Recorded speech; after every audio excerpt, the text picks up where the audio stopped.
ஆகாஷ்வாணி.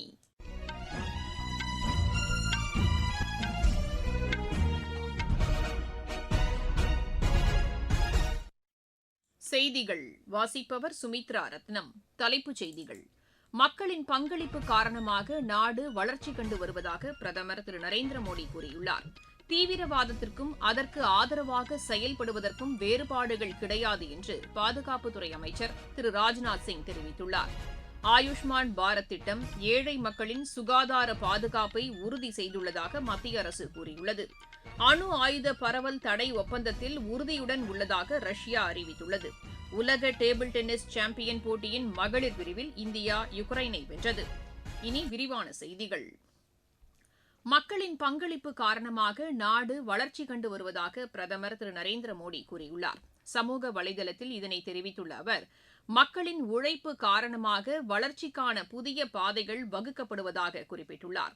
நாட்டின் வளமும் வளர்ச்சியின் வேகமும் மக்களின் பங்களிப்பினால் புதிய உயரத்தை எட்டுவதாகவும் திரு நரேந்திர மோடி கூறியுள்ளார்.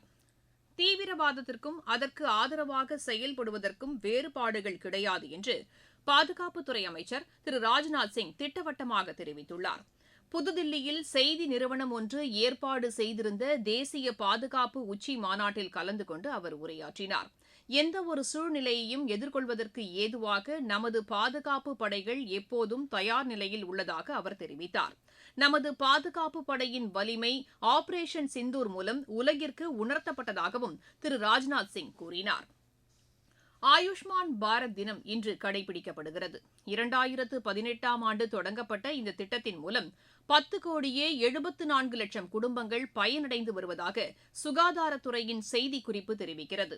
இந்த திட்டம் கோடிக்கணக்கான ஏழை மக்களின் வாழ்வில் புதிய நம்பிக்கையை ஏற்படுத்தியதோடு அவர்களின் சுகாதார பாதுகாப்பை உறுதி செய்துள்ளதாக மத்திய அமைச்சர் திரு சிவராஜ் சிங் சௌஹான் கூறியுள்ளார். சமூக வலைதளத்தில் வெளியிட்டுள்ள அறிக்கையில் இதனை தெரிவித்துள்ள அவர், நாட்டு மக்கள் அனைவருக்கும் உயரிய மருத்துவ சிகிச்சைகள் கிடைக்க வேண்டும் என்ற நோக்கில் மத்திய அரசு இந்த திட்டத்தை செயல்படுத்தி வருவதாக குறிப்பிட்டுள்ளார். ஸ்ரீநகர் ஜம்மு இடையேயான விரிவுபடுத்தப்பட்ட வந்தே பாரத் ரயில் சேவையை மத்திய அமைச்சர் திரு அஸ்வினி வைஷ்ணவ் இன்று கொடியசைத்து தொடங்கி வைத்தார். ஜம்மு தாவி ரயில் நிலையத்தில் நடைபெற்ற இதற்கான நிகழ்ச்சியில் ஜம்மு காஷ்மீர் முதலமைச்சர் திரு உமர் அப்துல்லா, பிரதமர் அலுவலக இணையமைச்சர் திரு ஜிதேந்திர சிங் மற்றும் உயரதிகாரிகள் பங்கேற்றனர். பின்னர் செய்தியாளர்களிடம் பேசிய திரு அஸ்வினி வைஷ்ணவ், ஸ்ரீநகரில் இருந்து ஸ்ரீ மாதா வைஷ்ணவ் தேவி கத்ரா வரை இயக்கப்பட்டு வந்த இந்த ரயில் சேவை தற்போது ஜம்மு தாவி வரை நீட்டிக்கப்பட்டுள்ளதாக கூறினார். 8 பெட்டிகளுடன் இயக்கப்பட்டு வந்த இந்த ரயில் 20 பெட்டிகளுடன் இயக்கப்பட உள்ளதாகவும் அவர் தெரிவித்தார். இந்த ரயிலின் வழக்கமான சேவை வரும் சனிக்கிழமை முதல் தொடங்கும் என்றும் திரு அஸ்வினி வைஷ்ணவ் கூறினார். மத்திய அரசு செயல்படுத்தி வரும் திட்டங்கள் மூலம் அனைத்து தரப்பினரும் பயனடைந்து வருவதாக கல்வி அமைச்சர் திரு தர்மேந்திர பிரதான் கூறியுள்ளார். சமூக வலைதளத்தில் இதனை தெரிவித்துள்ள அவர், மேற்குவங்க சட்டப்பேரவை தேர்தலில் பிஜேபி வெற்றி பெறும் என்றும் நம்பிக்கை தெரிவித்துள்ளார். இந்த தேர்தலில் அயராது பாடுபட்ட பிஜேபி தொண்டர்களுக்கு நன்றி தெரிவித்துக் கொள்வதாகவும் திரு தர்மேந்திர பிரதான் கூறியுள்ளார்.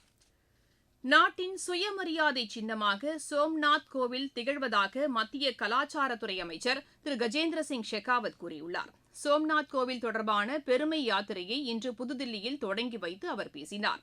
இதுபோன்ற யாத்திரையை பிற மாநிலங்களில் நடத்துவதற்கு ஏற்பாடு செய்யப்பட்டுள்ளதாக அமைச்சர் தெரிவித்தார்.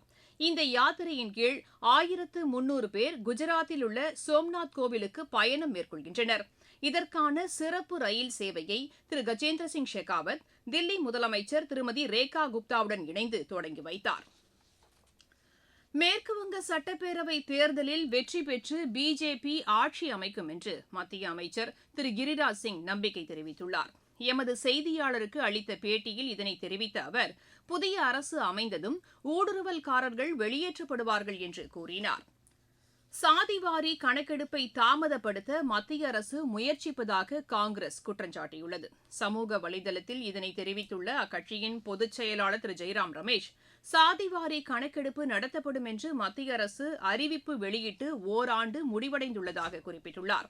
இருப்பினும் இந்த கணக்கெடுப்பு எவ்வாறு நடத்தப்படும் என்ற விவரங்கள் வெளியிடப்படவில்லை என்றும் திரு ஜெய்ராம் ரமேஷ் கூறியுள்ளார்.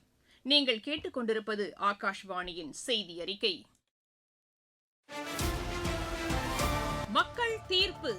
நேயர்களே, சட்டப்பேரவை தேர்தல் முடிவுகளை உடனுக்குடன் வழங்கும் வகையில் எமது செய்திப் பிரிவு வரும் 4ஆம் தேதி காலை 9 மணி முதல் மக்கள் தீர்ப்பு 2026 என்ற சிறப்பு கலந்துரையாடல் நிகழ்ச்சியை நடத்த உள்ளது. பத்திரிகையாளர்கள், அரசியல் கட்சிகளின் பிரதிநிதிகள் பங்கேற்று தேர்தல் முடிவுகள் குறித்தும், மாவட்டம் வாரியாக தொகுதிகளின் முன்னணி நிலவரம் குறித்தும் எமது செய்தியாளர்களுடன் விவாதிக்க உள்ளனர். இதேபோல் தேர்தல் முடிவுகள் குறித்த சிறப்பு செய்தி அறிக்கைகளும் மணிக்கு ஒருமுறை ஒலிபரப்பாக உள்ளன.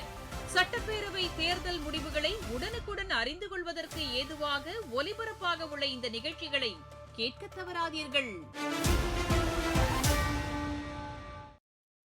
காப்பீட்டுத் துறையின் வளர்ச்சி சீராக உள்ளதாக மத்திய அரசு கூறியுள்ளது. சமூகம் மற்றும் பொருளாதார பாதுகாப்பிற்கான அடித்தளமாக காப்பீடு திகழ்கிறது என்று மத்திய அரசின் செய்திக்குறிப்பு தெரிவிக்கிறது. காப்பீட்டுத் துறையின் வளர்ச்சியை பொறுத்தவரை உலக அளவில் இந்தியா 10வது இடத்தில் உள்ளதாகவும் அதில் குறிப்பிடப்பட்டுள்ளது. இதற்கிடையே பொதுத்துறை காப்பீட்டு நிறுவனங்களின் செயல்பாடுகள் குறித்து நிதி சேவைகள் துறையின் செயலர் திரு நாகராஜு இன்று புதுதில்லியில் ஆய்வு மேற்கொண்டார். முதலீட்டுக்கான வாய்ப்புகளை அதிகரிக்குமாறு அவர் இக்கூட்டத்தில் அறிவுறுத்தினார். காப்பீட்டு திட்டங்களை வடிவமைப்பதில் புதுமையை புகுத்துமாறும் அவர் கேட்டுக் கொண்டார். காப்பீடு தொடர்பான அனைத்து நடவடிக்கைகளையும் டிஜிட்டல் மயமாக்க வேண்டியதன் அவசியத்தையும் திரு நாகராஜு வலியுறுத்தினார்.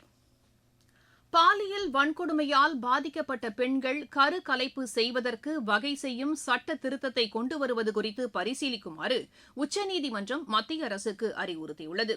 இது தொடர்பாக தில்லி எய்ம்ஸ் மருத்துவமனை தாக்கல் செய்த மேல்முறையீட்டு மனுவை விசாரணை செய்த உச்சநீதிமன்றம் பாலியல் வன்கொடுமையால் பாதிக்கப்பட்டவர்கள் 20 வாரத்திற்கும் கூடுதலான கருவை கலைக்கும் வகையில் இந்த சட்ட திருத்தம் கொண்டுவரப்பட வேண்டும் என்று வலியுறுத்தியுள்ளது. காங்கிரஸ், சமாஜ்வாதி உள்ளிட்ட எதிர்க்கட்சிகள் மகளிர் நலனுக்கு எதிராக செயல்படுவதாக உத்தரப்பிரதேச முதலமைச்சர் திரு யோகி ஆதித்யநாத் குற்றம் சாட்டியுள்ளார். லக்னோவில் செய்தியாளர்களிடம் பேசிய அவர், மக்களவையிலும் சட்டப்பேரவையிலும் மகளிருக்கு இடஒதுக்கீடு வழங்குவதை செயல்படுத்தும் நோக்கில் மத்திய அரசு கொண்டு வந்த சட்ட திருத்தத்திற்கு எதிராக இக்கட்சிகள் வாக்களித்ததை சுட்டிக்காட்டினார். நாட்டின் வளர்ச்சிக்கும் இக்கட்சிகள் தடையாக உள்ளதாக அவர் குறிப்பிட்டார். மகளிர் மேம்பாட்டில் பிரதமர் திரு நரேந்திர மோடி உறுதியுடன் உள்ளதாகவும் திரு யோகி ஆதித்யநாத் கூறினார். சத்தீஸ்கட் சட்டப்பேரவையின் ஒருநாள் சிறப்பு அமர்வு இன்று நடைபெறுகிறது. மகளிர் மேம்பாடு குறித்தும் மக்களவையிலும் சட்டப்பேரவையிலும் மகளிருக்கு இடஒதுக்கீடு வழங்குவது தொடர்பாகவும் இதில் விவாதிக்கப்பட்டு வருவதாக எமது செய்தியாளர் தெரிவிக்கிறார். ஒடிஷாவிலிருந்து மாநிலங்களவை உறுப்பினர்களை தேர்ந்தெடுப்பதற்காக நடைபெற்ற தேர்தல் தொடர்பாக பிஜு ஜனதாதளம் தெரிவித்த புகார்கள் மீது நடவடிக்கை மேற்கொள்ளுமாறு தேர்தல் ஆணையம் அம்மாநில தலைமை தேர்தல் அதிகாரிக்கு அறிவுறுத்தியுள்ளது.